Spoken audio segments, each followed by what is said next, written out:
Well, one of the most controversial aspects we're going to take a look at right now in terms of technological growth was how slavery was affected. It's interesting, slavery, which we'll talk in greater details at a later time, was something that was almost beginning to diminish in the early 19th century in the U.S. In fact, in the year 1808, the U.S. Congress had outlawed the slave trade internationally. That meant that no new slaves could be brought into the country, nor could slaves be exported out of the country.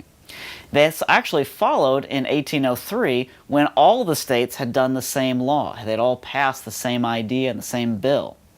Well, what occurred to change the way that slaves were treated or the way that slaves were seen as property was the invention of the cotton gin by Eli Whitney in 1794. The cotton gin provided a machine that could quickly take the seeds out of cotton. Prior to this, you had to manually remove the seeds, and then the way that you had to process cotton to turn it into a thread and then turn it into cloth itself took a single man some 12 days to produce a standard amount of cotton cloth.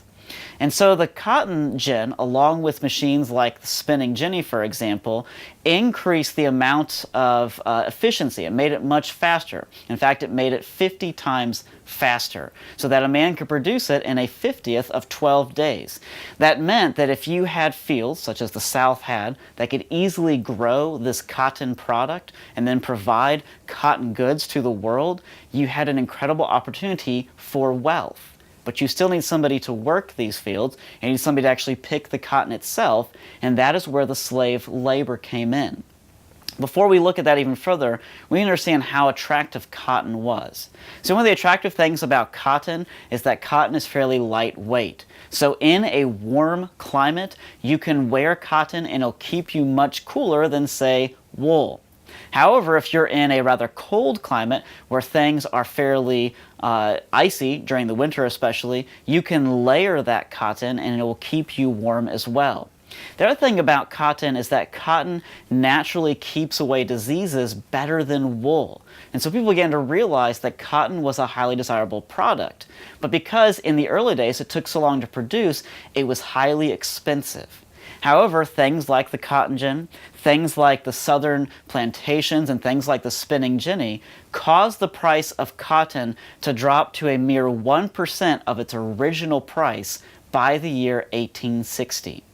Britain, that great economy in the world, alone would import 1 billion pounds of U.S. cotton every year, especially by the 1860s. And over 90% of that cotton came from southern states alone. As a result, slaves who were seen as necessary to the harvesting and production of this cotton were suddenly more desirable themselves, and the price of a single slave grew from about $50 per slave in the early 1800s to $1,000 per slave by 1860. As a result, mercantilism began to take over in many places, and plantations sprang up that would often produce massive amounts of cotton, would often deplete all the nutrients of the soil in a single area, often with harsh practices and harsh treatment of all of their animals and all of their workers and all of their slaves, and then move on to another plot of land to perform the same thing for the next few years until all of that area had been depleted as well. To make matters worse, slaves began to be seen as mere property. Now, they had always been seen as property in a way or another prior to this, but there's something about this incredible opportunity that went along with greed and created the view of slaves as being almost like animals. In fact, some plantation owners were known to breed their slaves and then deliberately break up families and sell those people on because it made them more money.